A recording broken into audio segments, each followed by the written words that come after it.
All right, let's dive into the world of millionaires. We're cracking open The Millionaire Next Door. Oh, a classic. Yeah, and we're going on a deep dive to figure out how they think, how they spend their money, and how they got to where they are. I love this book. Yeah, and I think a lot of people want to know what it's like to be a millionaire, right? Of course.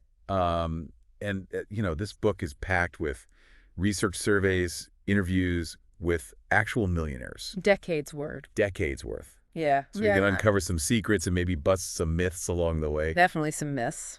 So spoiler alert, the typical millionaire might not be who you expect. Yeah, the book really dismantles that flashy millionaire stereotype we often see in the media. Right. I was kind of expecting stories of, yachts and private jets, but... Champagne wishes and caviar dreams, right? Exactly. But instead, it dives into the surprisingly ordinary lives of many millionaires. It's all about substance over show. Yeah, they live in modest homes, drive practical cars, and prioritize value over extravagance. You even have a name for it. Big hat, no cattle. I like that. It's all about, not trying to impress anyone. Yeah, it's funny because you think of millionaires and, maybe you think of like a trust fund kid or somebody who inherited all their money, but Right. Not the case. the book paints a different picture. Very different. So they're not spending lavishly. What are they doing with all their money? Well, they're definitely not sitting on it. Okay. They're investing it. Oh, so they're smart with their money. Very smart. The book reveals that they're incredibly disciplined investors. They understand the power of compounding and focus on long-term growth rather than chasing those quick profits. So it's more about slow and steady wins the race Yeah. than striking it rich overnight. Precisely. They're playing the long game. I like it. Yeah. So who is this millionaire next door? Mm. What do they actually look like? Yeah, I think we all have this picture in our mind, but... Yeah, I'm picturing a Wall Street tycoon, but Well, you'd be right to think that that exists, but it's not the whole picture. not the whole picture. Yeah. No. The Millionaire Next Door shows us that many millionaires are self-employed, running what they call dull normal businesses. Dull normal. Okay. I know it doesn't sound very exciting, does it? No, not really. What are we talking like, accountants and dentists? Accountants and dentists, for sure. Mm. But we're also talking welding contractors, auctioneers, even pest control companies. Test control. Interesting. Right. It's not what you'd expect. Not at all. So it's less about being in a glamorous industry and more about being your own boss. Exactly. It's about controlling your income and having the freedom to make financial decisions that align with your goals. Got it. Now, I'm curious about the demographics of millionaires. Does the book shed any light on that? It does. It dives into some fascinating statistics about ancestry and millionaires in America. Okay, so is it all about old money and family legacies? Not necessarily. There are some surprising findings. Like what? Well, while English ancestry is overrepresented among millionaires, Okay. it doesn't actually hold the top spot for concentration. Really? Wow. So Uh-huh. which group does? Believe it or not, certain smaller groups, like those with Scottish ancestry, actually have a higher concentration of millionaires. Huh. Scottish ancestry. Mm. Interesting. And here's another interesting tidbit. Okay. They tend to be even more frugal than the average millionaire. Wow. So even among millionaires, there are levels of frugality. Absolutely. It really makes you think about the cultural values and habits that might contribute to wealth building. Yeah, for sure. It seems like it's not just about luck or being born into wealth. There's a clear connection between mindset habits and financial success. Exactly. And to understand this connection further, the book introduces a powerful concept called the wealth equation. Okay, I'm intrigued. What's the wealth equation all about? It's a simple formula that helps you estimate your expected net worth based on your age and income. So you plug in your numbers and it tells you if you're on track or if there's room for improvement. Exactly. Think of it as a financial reality check. I like it. Now, the book also talks about PAWs and UAWs, right? It does. Prodigious accumulators of wealth and underaccumulators of wealth. Catchy acronyms. I know, right? So PAWs are basically the rock stars of wealth building. They are. They have a net worth that's significantly higher than what the wealth equation would predict for their age and income. And UAWs are those who are lagging behind even if they have a high income. That's right. The book uses a great example to illustrate this point. Oh, yeah. I remember this one. Tell me about it. It's the story of Bubba, a successful mobile home dealer, and James, an attorney. Okay. Very different professions. Right. But they both earn similar incomes. Okay. However, Bubba's net worth is significantly higher. So Bubba is a PAW. He's a classic paw. Ah. He lives well below his means, invests consistently, and plans meticulously. James is a UAW. Unfortunately, yes. He might have the fancy title and the high income, but But he's not as good with his money. exactly. His spending habits and lack of financial discipline are holding him back. So it's a great example of how it's not just about how much you make, it's about what you do with it. Yeah. Couldn't have said it better myself.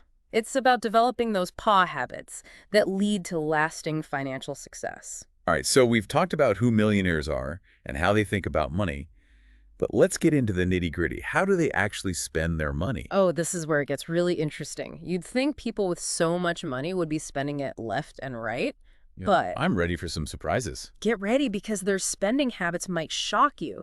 Remember, we're talking about people who could easily buy anything they want, yet they choose to be incredibly deliberate with their spending. Okay, let's hear it.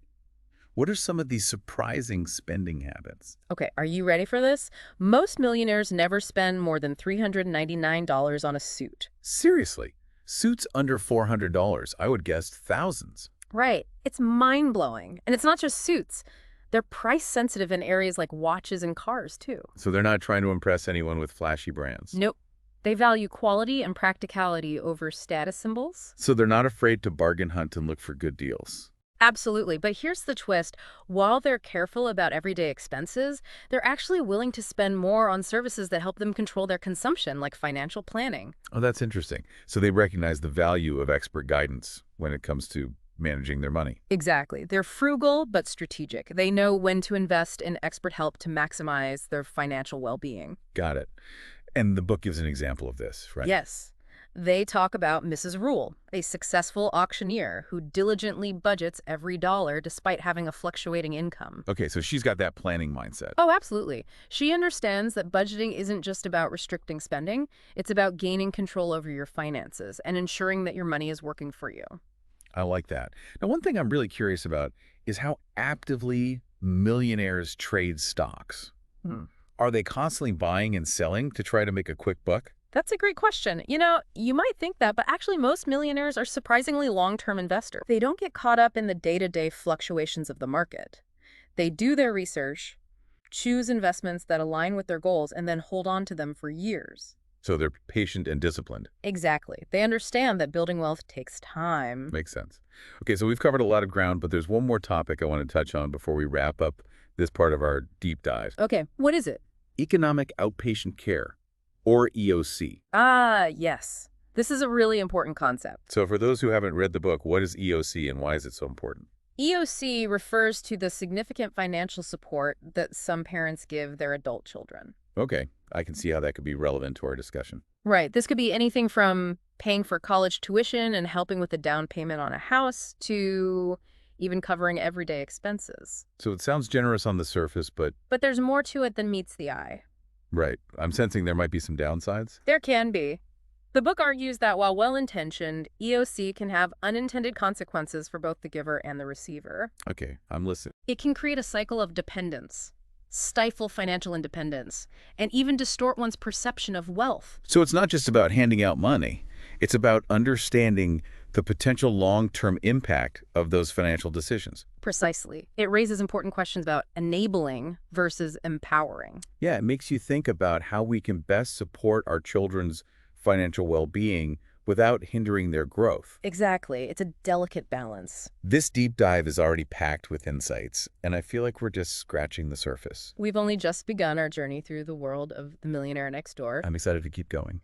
There's so much more to explore, including how millionaires raise financially responsible children, their approach to business ownership, and the critical role that courage plays in achieving financial independence. Lots to unpack. Stay tuned. Okay, so we've learned that millionaires are often more frugal and strategic than we might think.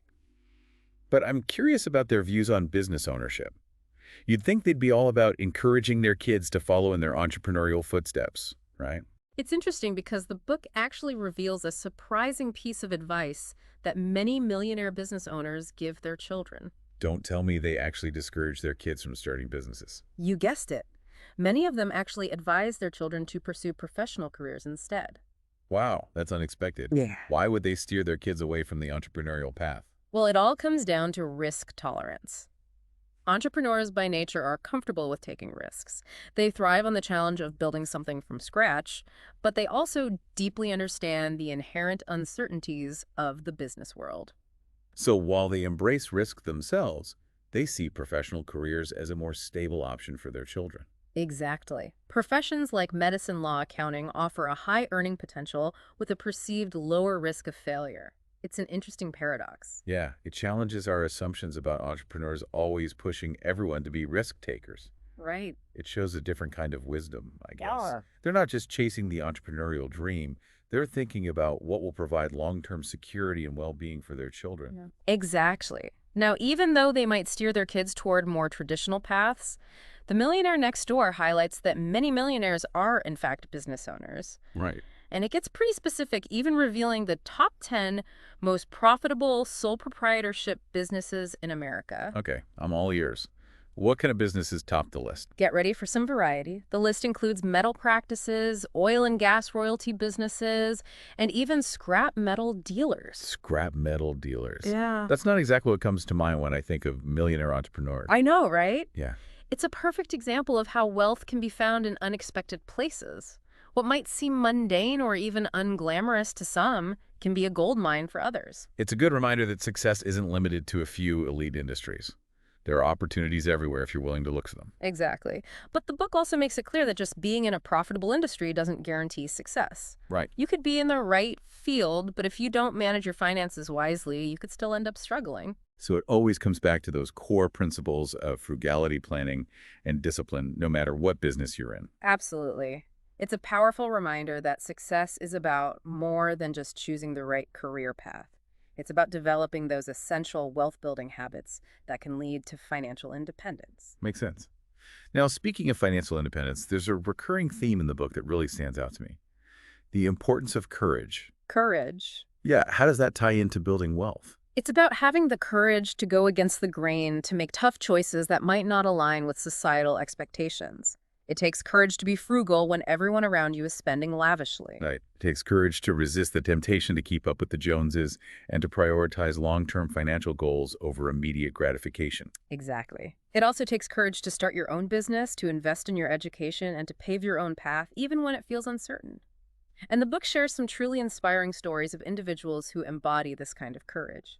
One that particularly resonated with me was the story of Laura. Oh, yeah. Tell me about Laura. What makes her story so inspiring? Well, Laura was a housewife whose life was turned upside down when her husband left her. But instead of succumbing to despair, she took control of her future. Good for her. She had the courage to start her own real estate business from scratch, facing countless challenges and setbacks along the way. So she turned a difficult situation into an opportunity for growth and reinvention. Exactly. Laura's story is a testament to the power of resilience and determination. She didn't let circumstances define her. She chose to create her own path and build a better life for herself and her children. That's incredibly powerful. It's a reminder that even in the face of adversity, we have the power to choose our response and to shape our own destiny. Now, in addition to Laura's inspiring journey, the book also shares another anecdote that, while a bit lighter in tone, also highlights the importance of courage and individuality. It's the story of Mr. W., the condominium owner who stood up to his status-conscious neighbors. Oh, I remember this one. Didn't his neighbors try to pressure him into getting rid of his dog? They did. They saw his beloved pet as a violation of their community's image of affluence and exclusivity. Oh, wow. But Mr. W. refused to be bullied into sacrificing something that brought him joy. He cleverly used his knowledge of the condominium rules to outsmart his neighbors and keep his dog. I love that he stood his ground. It's a reminder that you don't have to conform to societal pressures or sacrifice your values to be financially successful. Exactly. Mr. W.'s story shows that sometimes true wealth is about having the courage to be yourself and to define success on your own terms.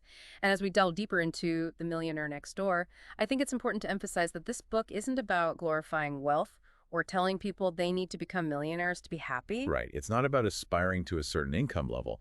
It's about understanding the principles behind wealth accumulation and applying them to our own lives. Exactly. The book offers a roadmap for achieving financial independence regardless of your current income or background. It's about empowering individuals to make informed choices and to create a life that aligns with their values and financial goals.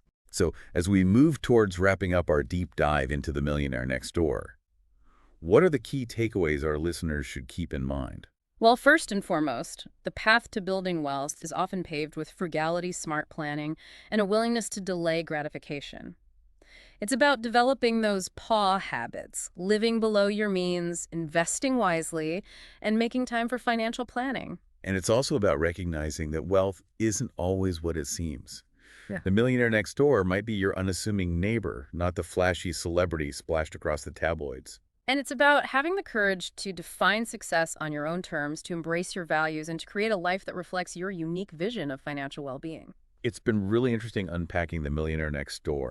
I'm looking at wealth in a whole new way now. Yeah, it definitely makes you think differently about what it truly means to be wealthy. One thing that keeps coming back to me is that whole concept of economic outpatient care, EOC. Oh. It's really got me thinking about my own experiences and how, financial support, while often coming from a good place, can sometimes have, some unintended consequences. Yeah, for sure. It's a complex issue. It is. And the examples in the book, like Mary and Lamar, relying on help from her parents, really shows how EOC can lead to this cycle of dependence. Right, and it can actually prevent people from becoming truly financially independent. Exactly. It's tricky because we obviously want to support our loved ones, Of course. but we also don't want to hold them back. It's a delicate balance, for sure. It is. So how do we find that sweet spot? How do we help without creating that dependence? Well, sometimes the best way to support someone is to actually encourage them to stand on their own 2 feet. Give them the tools to succeed on their own. Yeah, equip them with the knowledge, the values, the habits that will allow them to really thrive financially. So it's not about just handing them money. Yeah. It's about giving them something much more valuable. Yeah. Exactly. It's like that saying, give a man a fish and you feed him for a day. Teach a man to fish and you feed him for a lifetime. I like that. So the greatest inheritance we can leave our children isn't necessarily money. Right. It's the wisdom and the skills to manage their own finances. It's about setting them up for long-term success and independence. Well said. Now, as we wrap up this deep dive into the millionaire next door, Okay. I want to leave our listeners with something to think about. A parting thought. A parting thought. Yeah. Yeah. So here's a question for you all to ponder. All right, let's hear it. Think about your own life, your own relationship with money. Okay. Have there been times when you've benefited from the financial support of others? Mm-hmm. And maybe even more importantly, have there been times when that support might have actually held you back in some way? That's a good one. Maybe it influenced your financial decisions without you even realizing it. Yeah, it makes you think about how our past experiences shape our current relationship with money. It's all about self-awareness, right? Absolutely. And taking ownership of our financial future. Well said. I think this deep dive has given us a lot to think about. Me too. It's inspired me to dig deeper into the millionaire next door and really absorb all the wisdom it has to offer. And even though we've covered so much today, we've really just scratched the surface. It's true. There's so much more to learn from the habits and mindsets of these everyday millionaires. There is. So to our listeners, I encourage you to explore the book for yourselves. Yeah, there's a wealth of knowledge waiting to be discovered. It's been an enlightening journey, and I want to thank you for joining us on this deep dive into the millionaire next door. Thanks for having me. We'll see you next time for another exciting exploration of ideas that matter.